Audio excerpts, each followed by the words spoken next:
The bitter January wind cut through my thin coat as I hurried down Mulberry Street toward Bellissimo, the upscale Italian restaurant where I worked part-time. My cheeks stung from the cold, and I clutched my phone in my gloved hand, checking the time with a grimace. I was late, again. Ducking under the red awning of Bellissimo, I pushed open the heavy wooden door and was immediately greeted by a rush of warmth and the rich aroma of tomato, basil, and garlic.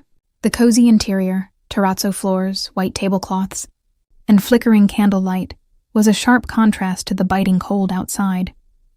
I unwound my scarf as I slipped through the entryway.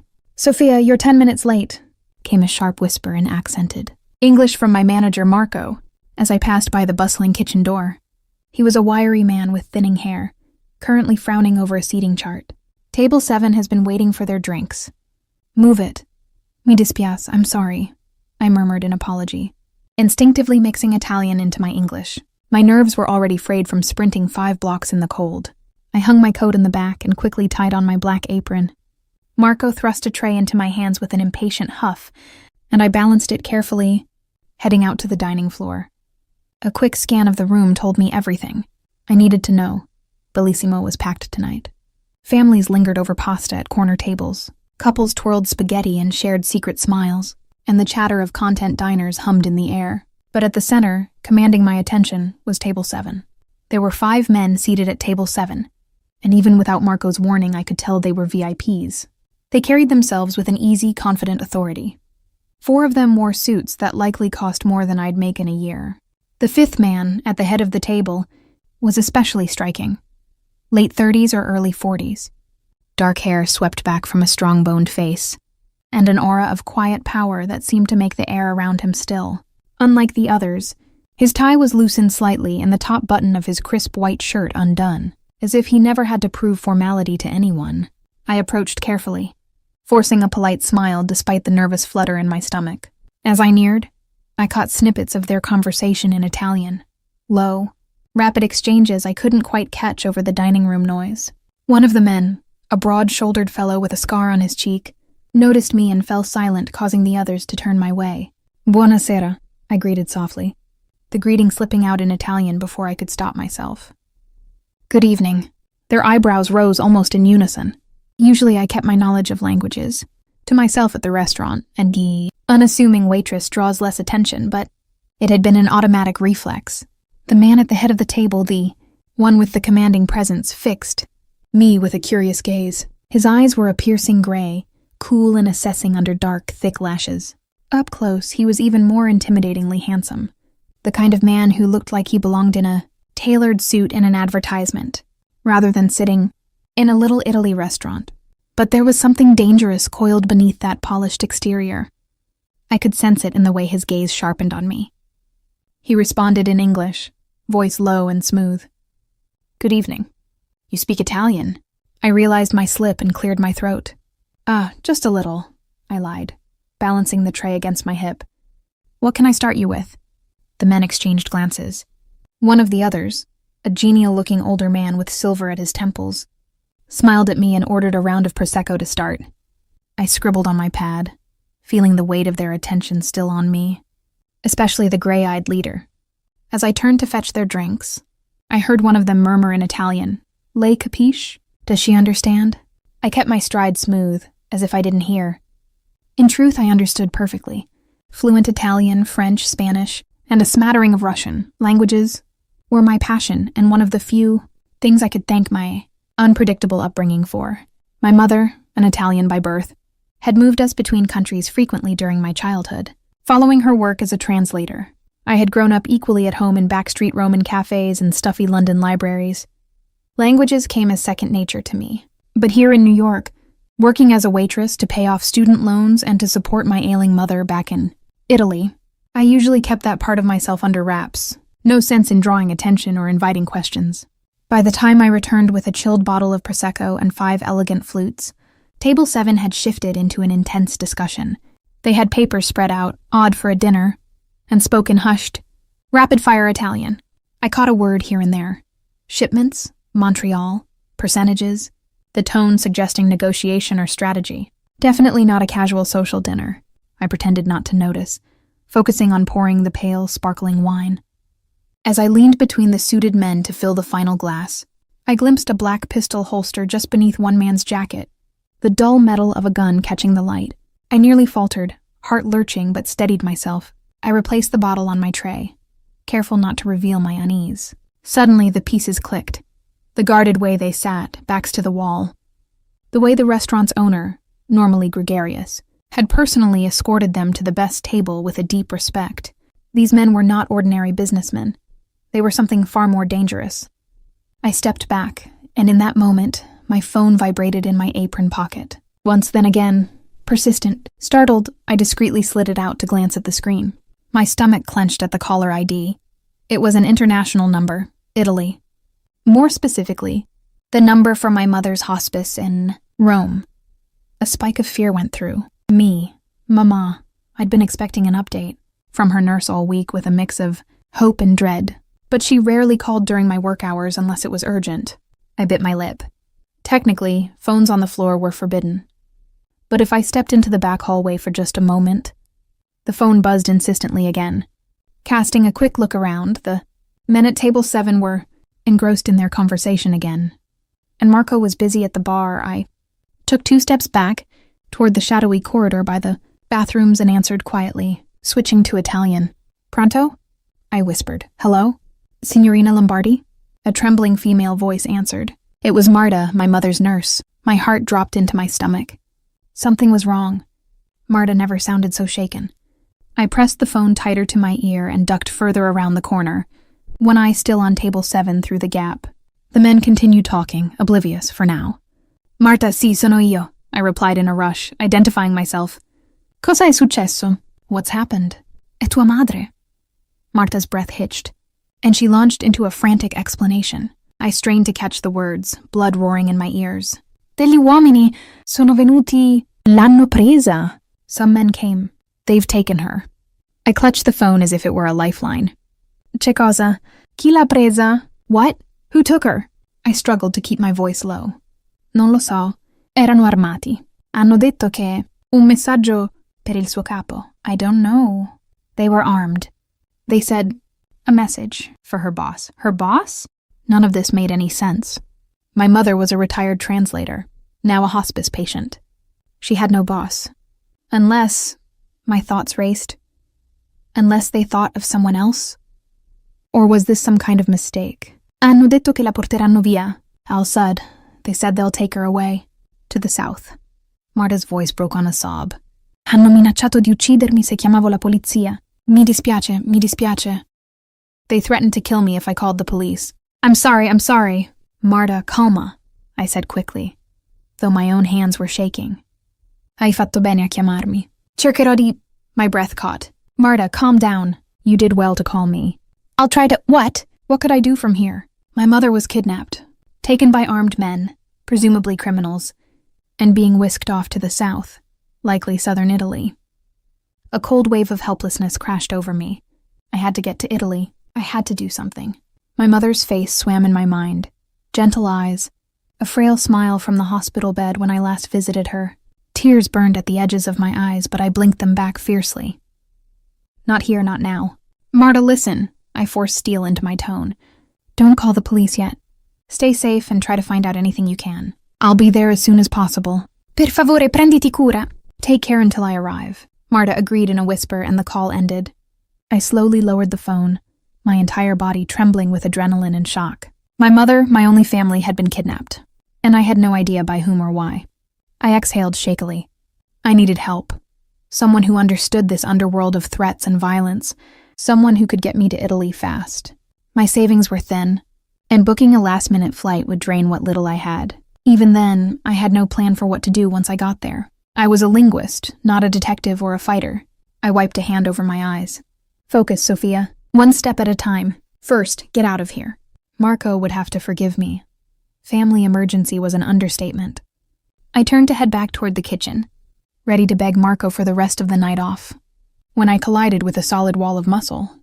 No, not a wall, a man. One of the men from table 7, the scar-cheeked, broad-shouldered one, had silently followed me.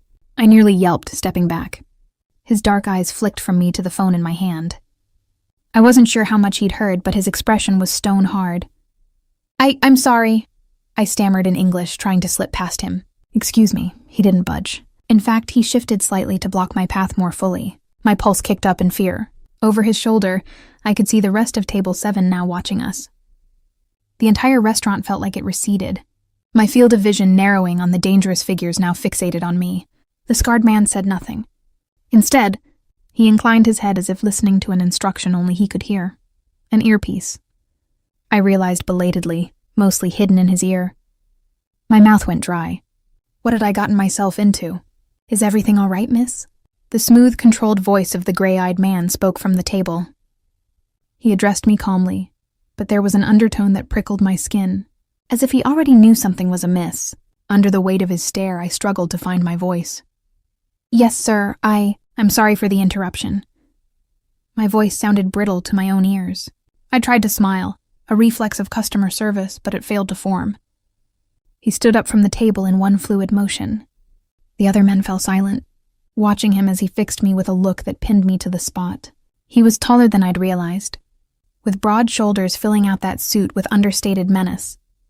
I'm afraid something urgent has come up, I managed. My eyes darted to Marco by the bar, who was finally noticing the disturbance, his expression turning alarmed. I need to leave. I'm sure Marco can spare you for a moment. The gray-eyed man interrupted quietly. It wasn't phrased as a question. At a subtle gesture from him, Scarcheek stepped aside just enough for the man to approach me. Who are you?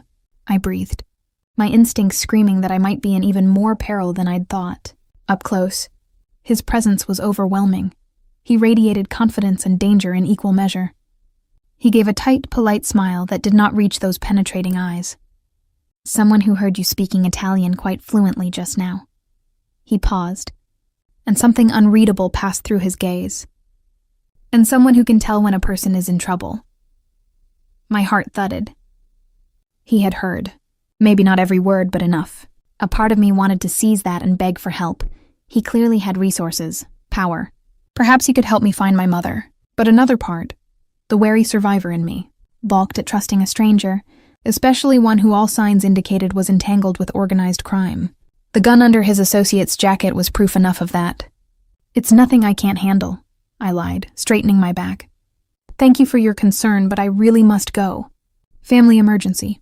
At that, something flickered in his gaze, understanding, perhaps. He inclined his head. Of course.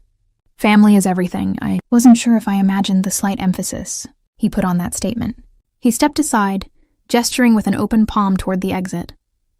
After you, Miss Lombardi, I supplied hesitantly, surprised by the sudden courtesy. Sophia Lombardi. Miss Lombardi.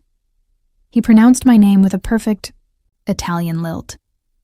Naturally. His eyes stayed on me as I moved past him. I hope your mother is all right. My breath caught in my throat. I hadn't mentioned it was my mother. Perhaps I had said madre into the phone, or maybe he just deduced it.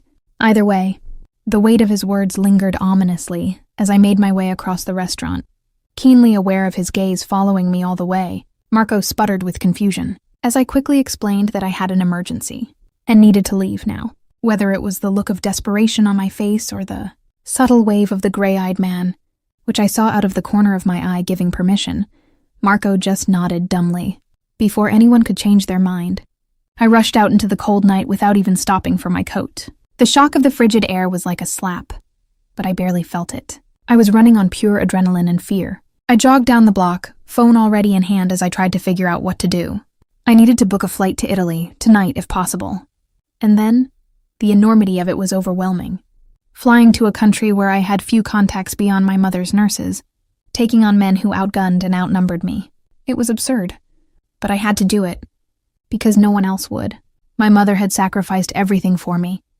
Now it was my turn to protect her. My apartment was only 6 blocks away. I nearly slipped on an icy patch as I started running, catching myself on a lamppost. Focus. I'd pack a bag, grab my passport, and then a sleek black car idling at the curb just ahead suddenly revved its engine and peeled away, turning the corner. The street was otherwise quiet at this late hour, a dusting of snow catching the orange glow of streetlights. I shivered, pausing to catch my breath and quell the panic rising in my throat. The sound of footsteps on pavement echoed behind me. I glanced back.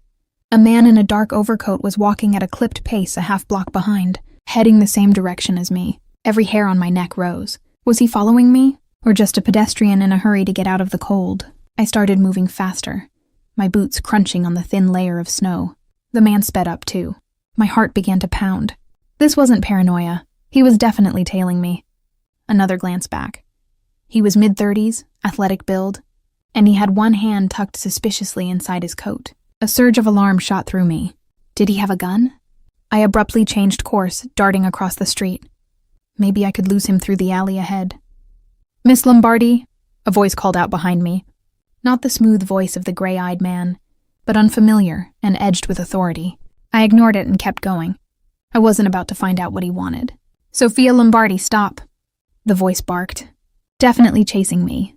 I slipped into the narrow alley between a bakery and a closed deli, my pulse skyrocketing. The alley was piled, with trash bags and the distant neon of a sign barely lit the way. A dead end. My memory caught up a second too late. I skidded to a halt, breath puffing in front of me. Footsteps slowed at the mouth of the alley. The silhouette of the man loomed, blocking the only exit. My mind raced. Think. There was a rusty fire escape ladder just out of reach above me. No time to drag a trash bin over to climb. I spun around looking for another way. "Please," I called out, voice echoing harshly off brick walls. "I don't have any money. Just take my phone." He stepped under the flickering alley light, revealing a clean-shaven face and icy blue eyes. "I'm not a mugger." He flashed something inside his coat, a holster with a gun, but also a badge of some kind. It didn't look like NYPD. It was different, embossed with an Italian flag and an eagle. "I'm here on behalf of Dante Ricci. Dante Ricci." The name meant nothing to me, but I knew instantly who he must be. The gray-eyed man from Table 7. Of course he had a name, and now I did too. Dante. It suited him in a way, elegant yet infernal. "What do you want?" I asked, trying to keep my voice from shaking. My back pressed against the cold brick wall. There was no way past this guy. If he meant me harm, I was done for. But if he had a badge, was he some sort of Italian police? Or more likely, private security for Dante? "Mr. Ricci requests your presence," the man said carefully. He didn't draw his gun, but his hand rested near it. I shook my head immediately. "I don't have time for this. My mother is in danger," he finished for me. His eyes softened just a fraction. "Which is exactly why you need to come with me." A chill, unrelated to the winter air, rippled down my spine. Dante must have heard more of my conversation than I'd realized. Or perhaps this man had. Maybe he spoke Italian too. In any case, they knew. "Mr. Ricci can help you," the man continued. "But not if you run off into the night alone. You'll be dead or disappeared by morning if you try. These people who took your mother, who are they?" I interrupted desperately. "What do you know?" He clamped his mouth shut, clearly unwilling to divulge more himself. "Come, we really must go." He reached a hand toward me, not quite touching, but the implication was clear. I hesitated, my heart a drumbeat in my ears. If Dante Ricci truly wanted to hurt me, he could have done so back at the restaurant with far less trouble. Sending someone after me meant he did intend to involve himself in this. The enemy of my enemy is my friend, right? If he knew who took my mom, I'd be a fool not to at least hear him out. Yet every instinct warned me that stepping into Dante Ricci's world could be just as dangerous as facing this threat alone. But I had no choice. For my mother's sake, I couldn't turn down any chance of help. I took a shaky breath and nodded. "Okay." Relief flitted across the man's face. He beckoned me forward and escorted me out of the alley. Parked at the curb was the same sleek black car I'd seen earlier. The back door opened as we approached, and I glimpsed Dante's unmistakable silhouette inside, illuminated by the soft glow of a reading light. My stomach did a flip. This felt like stepping into a den of lions. But for my mother, I would walk through fire. Gathering my courage, I slid into the warm leather interior of the car, into Dante Ricci's world, and hoped I wasn't making a deal with the devil. The door shut with a solid thunk, muffling the outside world. I found myself in the back seat of what felt like a limousine, face to face with Dante Ricci. The interior was dimly lit, the smell of fine leather and a hint of cologne surrounding us. Dante sat with one leg crossed over the other, utterly at ease. His gray eyes lifted from a tablet device in his hand to regard me. I felt pinned by that gaze, sharp, intelligent, and far too observant. I suddenly realized I was shivering, whether from cold or nerves or both. Without a word, Dante slipped off his tailored suit jacket and draped it around my shoulders. The unexpected gesture left me momentarily speechless. The jacket was warm, carrying his body heat, and a subtle scent of amber and wood smoke. "Thank you," I managed softly, pulling it around myself. My own coat was still back at the restaurant, but somehow I doubted I'd be returning for it anytime soon. He inclined his head in acknowledgement. "You ran out in a hurry," he said. It wasn't quite a question, more a gentle prompt. Up close in the intimate space of the car, his voice was as velvety as it had been in the restaurant, but now with an undertone of concern. I clenched my hands in my lap, acutely aware of the two other men seated in the front, one driving, the other in the passenger seat. They spoke quietly in Italian, discussing route and timing, pointedly not looking back at us, giving an illusion of privacy. Still, I lowered my voice. He didn't have a choice. My throat tightened again with fear. She's been taken, kidnapped, by people who left some kind of message about a boss. Dante exchanged a look with the driver in the rear view mirror, just a flicker of eyes. You mentioned the South. They said they were taking her south? I nodded. Marta, her nurse, thought they meant southern Italy. She said they were armed men. They threatened to kill her if she went to the police. Dante, please. I almost choked on his name. Unfamiliar on my tongue. If you know who did this, tell me. I have to call the authorities or something. His expression hardened, slightly at my mention of authorities. If it's who I suspect, the police will be of little help, he said. There was no arrogance in his tone, just flat certainty. I believed him. The weight behind his words was chilling. Who do you suspect? The car pulled smoothly away from the curb. Dante watched me for another long moment, as if weighing how much to say. There's a man, he said slowly, who has been making trouble for my business. His name is Alessi Ferrero. I racked my brain, trying to recall if I'd heard that name. It sounded vaguely familiar, but I couldn't place it. Is he Mafia? Like you? I blurted before I could bite my tongue. A ghost of a smile touched Dante's lips. You speak plainly, refreshing. He didn't confirm or deny the Mafia part, which in itself was confirmation. Ferrero leads a crew that has been expanding, aggressively from Calabria up, through Campania and Lazio. Recently, he's set his sights on Rome, and beyond. My mother is in Rome, I whispered, more to myself. And if he was targeting people in Rome? Indeed, Dante's jaw tightened, and for a moment a cold fury flickered across his face. He and I have some unfinished business. If Ferrero's men took your mother, it might not be entirely coincidental. I stared at him. You think they took her because of you? That sounded absurd. My mother and I were nobodies in the grand scheme. How would a criminal in Italy even know? I had crossed paths with Dante in New York tonight? Dante tented his fingers, elbows resting on his knee, and regarded me thoughtfully. I'm still trying to puzzle that out myself. Perhaps it was random, perhaps not. But either way, Ferrero will use anyone he can as leverage or punishment. Targeting family members, it's a tactic he favors. A muscle in his cheek ticked. I sensed this was personal for him. Punishment for what? I asked quietly. His eyes found mine in the dim. For any perceived slight, for being associated with me maybe, if he thinks you are, or for disobedience to him by others. It could even be mistaken identity. I won't know until I find out more. His voice softened. What matters now is getting your mother back safely. And dealing with Ferrero. The casual way he said it sent a small shiver through me that had nothing to do with the cold. I realized I was about to align myself with a mafia boss to save my mother from another mafia boss. How had my life twisted into this nightmare in the span of a few hours? I looked down at the fine leather seat, Dante's jacket still around me. Why are you helping me? I whispered. He was silent. I dared a glance at him. His face was shadowed, unreadable. Because, Miss Lombardi, he said at last, it seems we have a common enemy, and I do not tolerate the kidnapping of innocent women. There are lines even men like me should never cross. His voice held a conviction that made me believe him. Strange as that was, a criminal with morals, an oxymoron surely, but Dante Ricci clearly had a code of honor he lived by. Also, he added, almost as an afterthought, I could use someone with your Linguistic talents. Your Italian is flawless, and I suspect you know other languages as well. I tensed, so he had noticed my accent. But there was no point denying it now. Yes, I'm a translator, or I was. I speak a few languages. Ottimo. Excellent. That could prove useful. Ferrero's network is diverse. He employs men from various ethnic groups.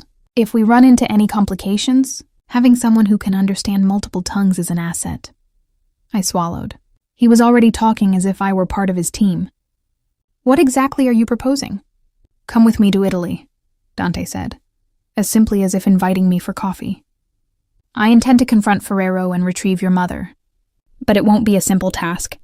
I could use your insight into your mother's situation and any linguistic help along the way. In return, he spread his hands slightly. I will ensure your mother's safe return, and your safety as well. Go with him to Italy. The idea was both terrifying and tantalizing. On my own, I had no real chance. With him, a man who clearly had resources, manpower, and a personal vendetta, it might just be possible to save her. But it also meant throwing my lot in completely with a Mafia boss I met only an hour ago. How do I know I can trust you? I asked, hating how vulnerable I sounded. You say you'll help, but you could have other motives. You could be using me as bait, for all I know. Dante inclined his head in acknowledgement, as if the question were only natural. You have my word for what that's worth. I know trust is earned, not given freely, especially under these circumstances. But consider, if I meant you harm, would I not have done it already? I bit my lip. It was true. If all he wanted was to silence me or something, he easily could have. Instead, here I was wrapped in his jacket, being courteously asked rather than forced. And Miss Lombardi, you may find this hard to believe, he continued. But I have a mother too. Family. It's the one sacred thing we have. Whoever took your mother insulted not just you, but me. I don't let such insults stand. There was an edge of steel beneath his calm voice that told me Ferrero had made a grave mistake in Dante's eyes. I wondered what history lay between these two. Powerful men, but that was likely a story for another time. I inhaled slowly. All right, I'll go with you. My voice was barely above a whisper, but it was filled with resolve. On one condition, once we find my mother, I'm out. I want nothing more to do with the underworld, or whatever this is. Dante's lips curved in a faint smile. That is more than fair. Help me see this done, and I'll ensure you both return home safely. After that, what you do is your choice. I gave a small nod. It was probably the best offer I could hope for. One more thing. His gaze pinned me again. You will have to stay close.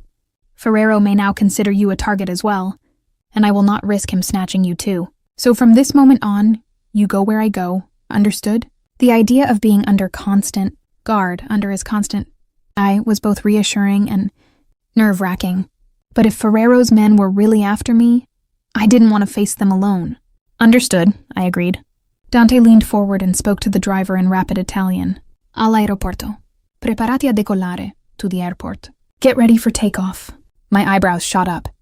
You have a plane ready? He glanced back at me. I have a jet.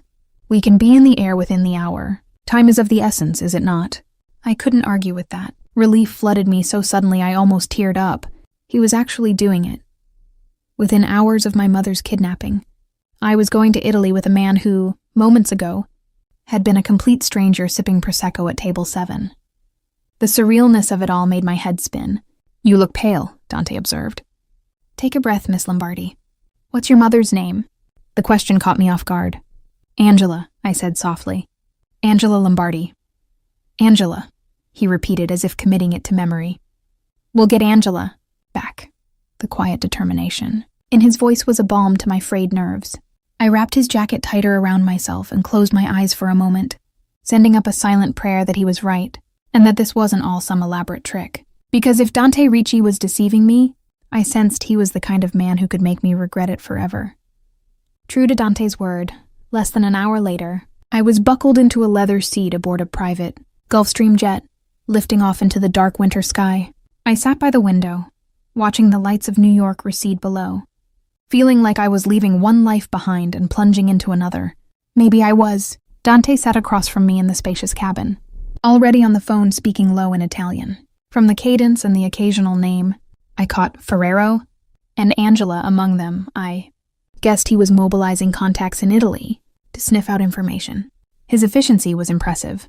In the short drive to Teterboro Airport, he'd managed to get both of us cleared for an international flight on what I assumed was very short notice. The jet was staffed with a co-pilot and a single attendant who had greeted Dante with deferential familiarity and me with polite warmth, as if it wasn't completely bizarre for a bedraggled waitress in a borrowed jacket to be tagging along with their boss at 2 a.m. I sipped at a cup of chamomile tea the attendant had pressed into my hands and tried to steady the whirl of anxiety, exhaustion, and adrenaline within me. Dante finished his call and moved to sit in the seat beside me, leaving a respectful distance, but close enough that I could see the flecks of steely blue in his gray irises. My people are looking into possible locations where Ferrero might take your mother, he said. Likely somewhere remote. He has a stronghold in Calabria, but also smaller properties in Sicily and outside Naples. We'll narrow it down. I nodded, appreciating that he was keeping me in the loop. Thank you. Those 2 words felt inadequate for the situation. I still can't quite believe any of this is real. An hour ago, I was serving pasta. Now I'm on a private jet to Italy with...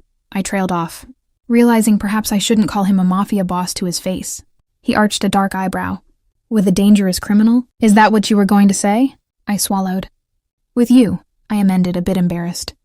To my surprise, he chuckled softly. I suppose I deserve that reputation. I won't pretend to be a saint. Sophia. It was the first time he said my first name, and it rolled off his tongue in that accent like a caress. But for what it's worth, I'm not in the habit of harming innocent people. Quite the opposite, in fact, when I can help it. I studied him for a moment.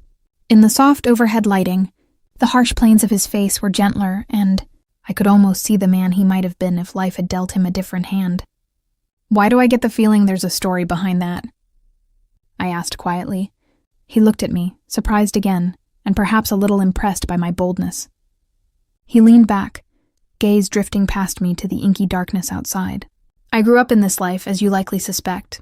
My father was, let's call him an influential man back in Sicily. When I was a boy, I saw things that I wish I hadn't.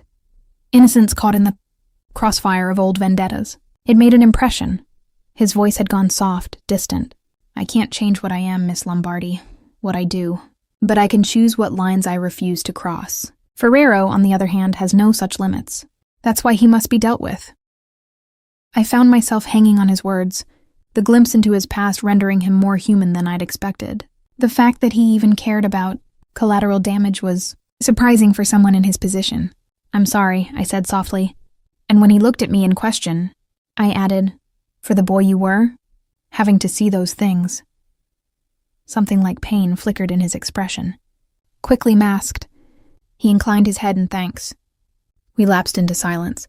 My eyelids were growing heavy as the stress and lack of sleep caught up. As if sensing this, Dante stood.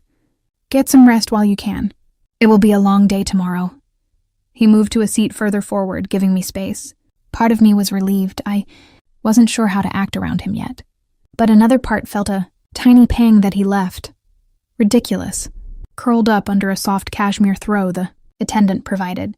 Dante's jacket still draped over me like a protective shield, and closed my eyes. The last thought I had before sleep claimed me was that, against all odds, I felt safer with Dante Ricci nearby than I ever would alone. Dawn broke gray and cold. By first light, Dante had assembled a team of his most trusted men, about half a dozen, all grim-faced and armed to the teeth. They gathered in the courtyard of a private hangar in Rome as he outlined the plan. A 2-vehicle approach to the remote farmhouse where Ferrero was supposedly holding my mother.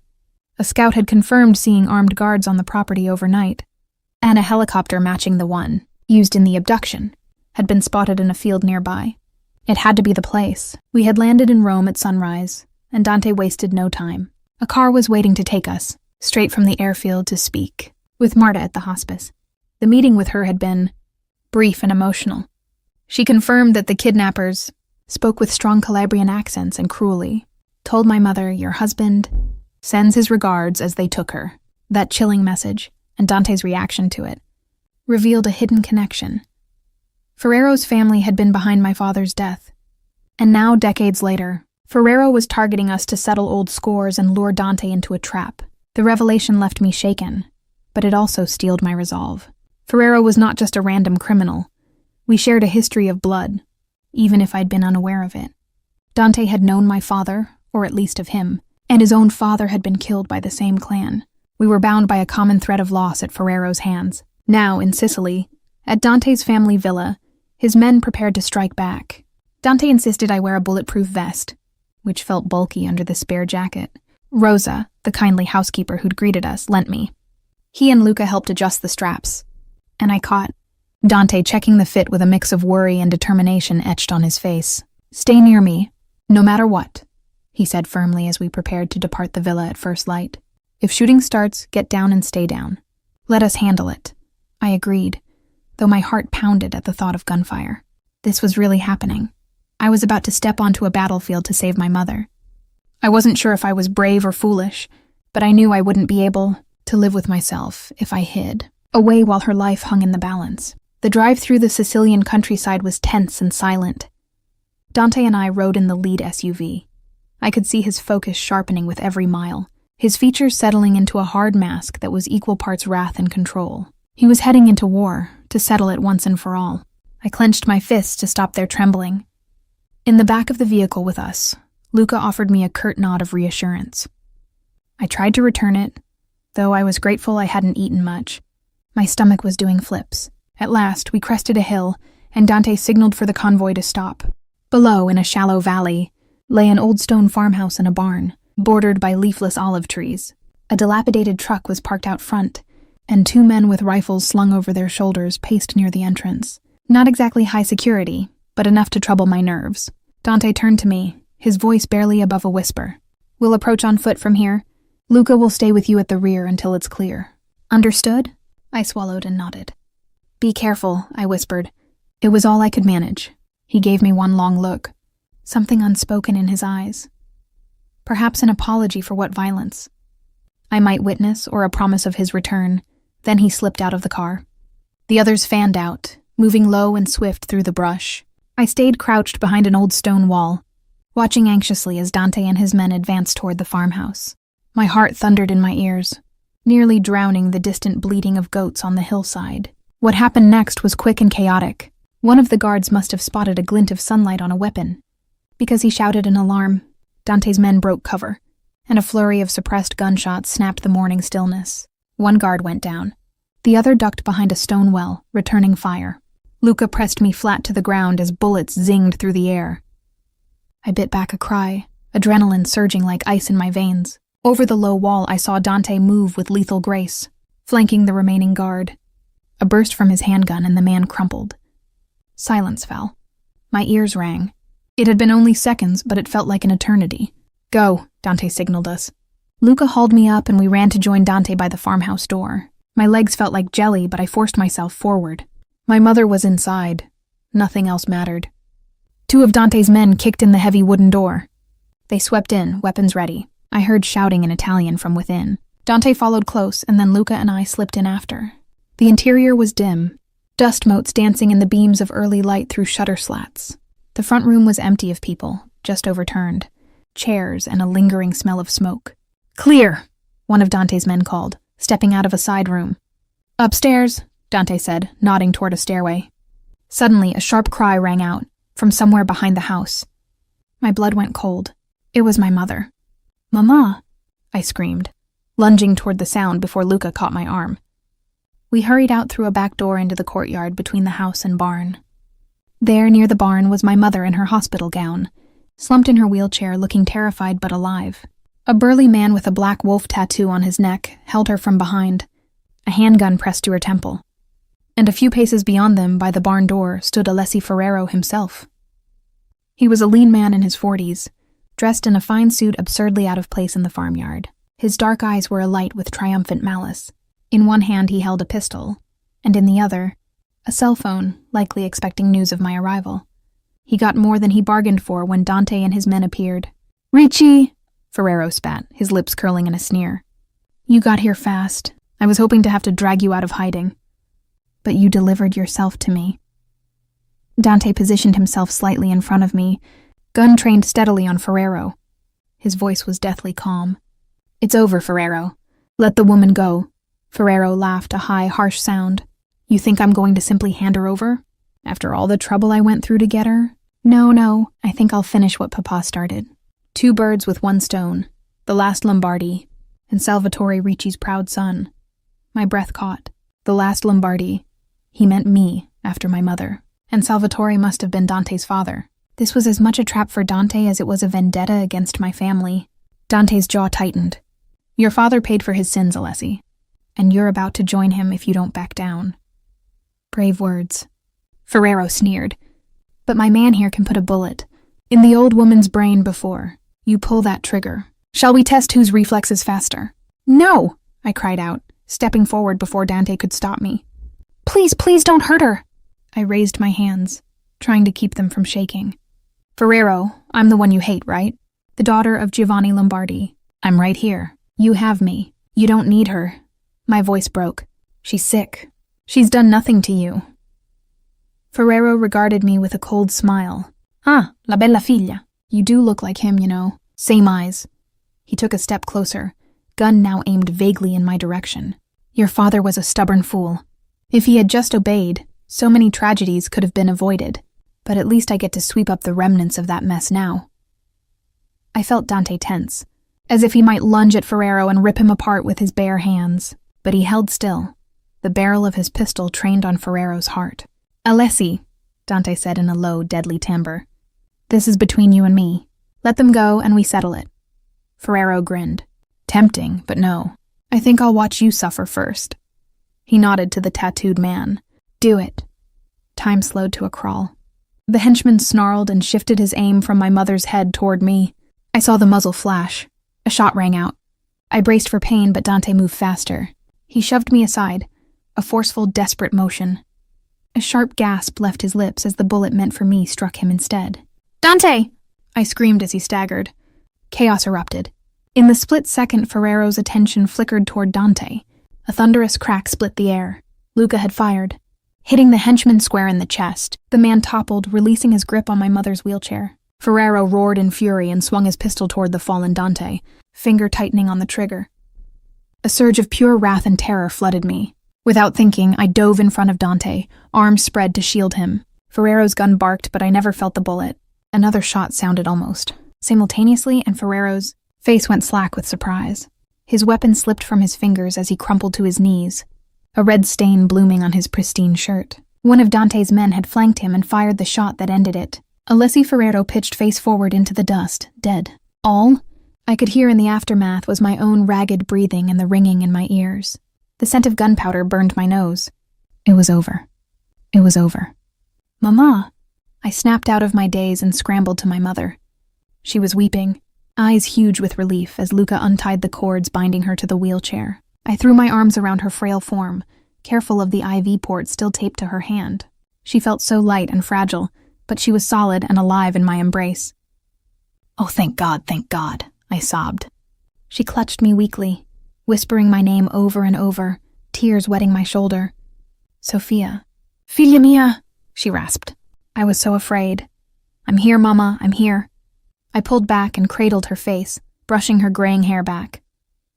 Her pulse fluttered under my fingers, but she managed to smile through her tears. Then I remembered. Dante. I whirled around to find him collapsed on one knee, a hand pressed to his side. Blood seeped between his fingers. Dante! I rushed to him as Luca and the others secured the area. The men confirmed Ferrero was dead and no more threats lurked. But all my focus was on Dante's ashen face. It's nothing, he insisted through gritted teeth, though his voice lacked its usual strength. Just a scratch. Let me see, I demanded, fear sharpening my tone. He relented, and I peeled back the fabric of his jacket and shirt from his left side. The vest he wore had caught part of the bullet's force, but a red gouge marked where the bullet had punched through the edge into flesh. We need a medic. I called to no one in particular, my voice high with panic. Already on the way, one of Dante's men said, speaking into a radio. Dante caught my hand, drawing my gaze back to his. Sophia, are you hurt? The fact that he asked while he was the one bleeding made my heart squeeze painfully. I'm fine, I managed, tears blurring my vision. You saved me. He gave a faint, crooked smile. Of course. as if there had never been any question. My composure broke.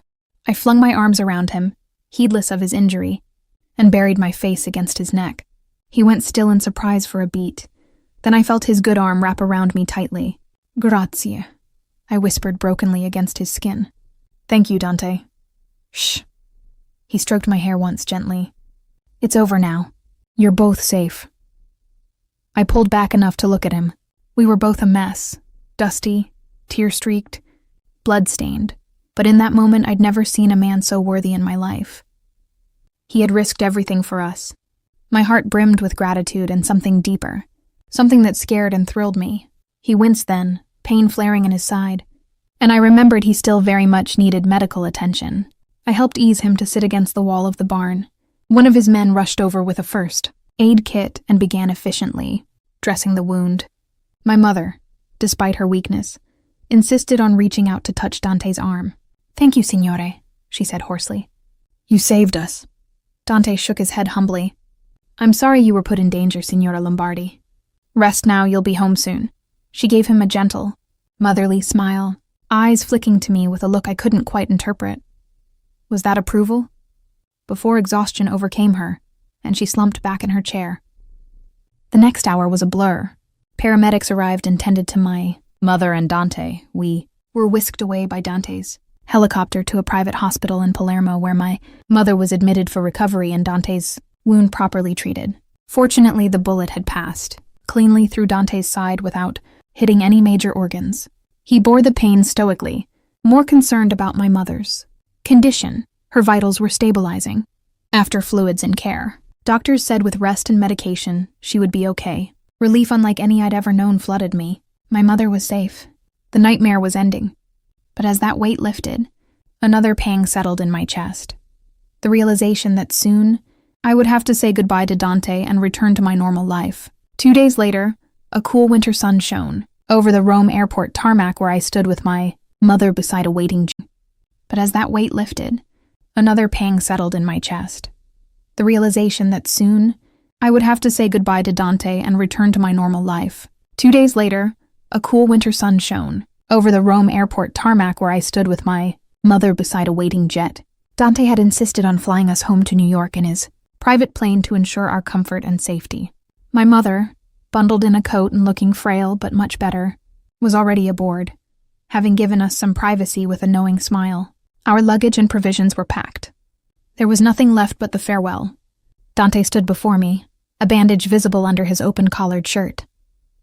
His face was back to its composed mask, but I knew him well enough now to notice the tightness in his jaw, the reluctance in his posture.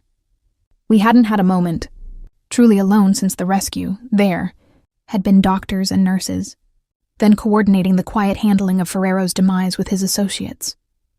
Now at last, we had a brief quiet. I searched for words, but they felt inadequate.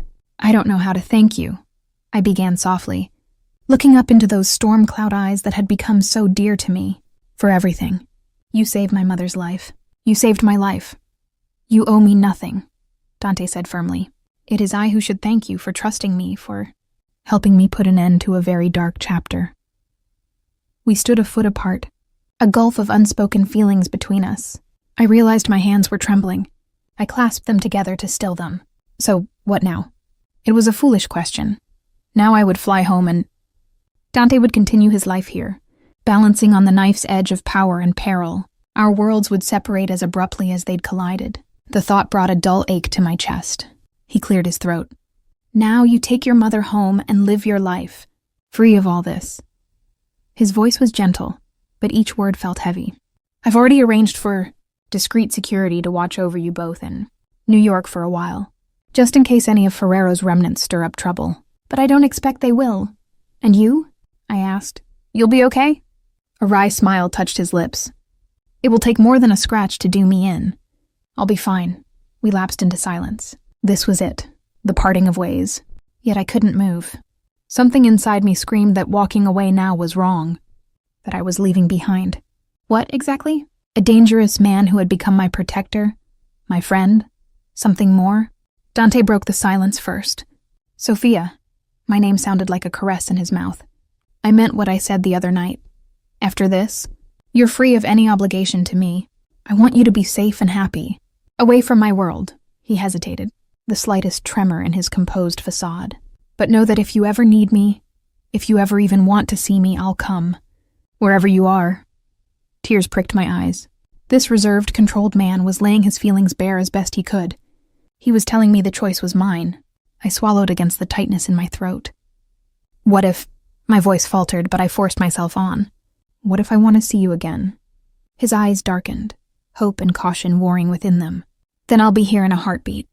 You need only say the word." A tear escaped down my cheek. "This isn't exactly a fairy tale ending, is it?" I said with a shaky laugh. "No white horses or promises of happily ever." After Dante's hand reached up to gently wipe the tear from my skin. "No," he agreed softly. "Our worlds aren't a fairy tale. But that doesn't mean this is the end of our story." That was all I needed to hear. I closed the distance between us and rose on my tiptoes, winding my arms around his neck. His arms came around my waist instantly, as if he'd been waiting for permission. I pressed my lips to his in a kiss that poured every unspoken emotion into it. Gratitude, passion, longing, and above all, promise. He returned my kiss fervently, one hand cradling the back of my head, the other drawing me tight against him. Time fell away. All the doubts, the fears about the future dissolved in the heat of that embrace. There was only this moment, and the quiet understanding passing between us that we meant far, more to each other than circumstance, had allowed us to say. When we finally parted, both breathless, he rested his forehead against mine. "Ti voglio bene, Sofia," he murmured, voice rough with emotion. "I care for you deeply." It wasn't quite an "I love you," but it resonated with a profound sincerity. "Anch'io, Dante," I whispered back. "Me too." For a long second, we simply held each other on the windy tarmac, committing every detail to memory, his lashes against his cheek as he closed his eyes, the way his shoulders rose and fell with steady breaths, the warmth of his embrace shielding me from the chill. At last, Dante pulled back, cupping my face in his hands. "Go," he said softly. "Your mother is waiting. And I will wait too." I nodded, sliding my hands down to his and squeezing them once before stepping away. My heart felt both heavy and buoyant at once, a bittersweet mix. I ascended the steps to the jet and turned at the cabin door for a final glance. Dante stood where I'd left him, a solitary figure against the gray morning sky. He lifted a hand in a subtle wave, a rare smile ghosting across his lips. Not a goodbye, but a see you later. I pressed my fingers to my lips and extended them toward him, a promise carried on the distance. Then I stepped inside. As the jet took off, I watched from the window as Dante's figure grew smaller below, until he was just a memory against the patchwork of Rome. My mother gently took my hand, offering comfort and understanding. Leaning back, I closed my eyes. So much had changed in the span of a few days. I had ventured into a deadly underworld, faced fear and loss, and discovered an unexpected connection with a man who lived in shadows. It wasn't a neat ending tied with a bow, but it was real and hard-earned. Whatever the future held, whether Dante and I would find our way back to each other or remain as two souls that crossed paths intensely, I knew neither of us would ever be the same. We had saved each other in different ways, forging a bond tempered by danger and sacrifice. And it all began with a phone call in Italian answered at exactly the wrong time. Or perhaps, in fate's grand design, at exactly the right time.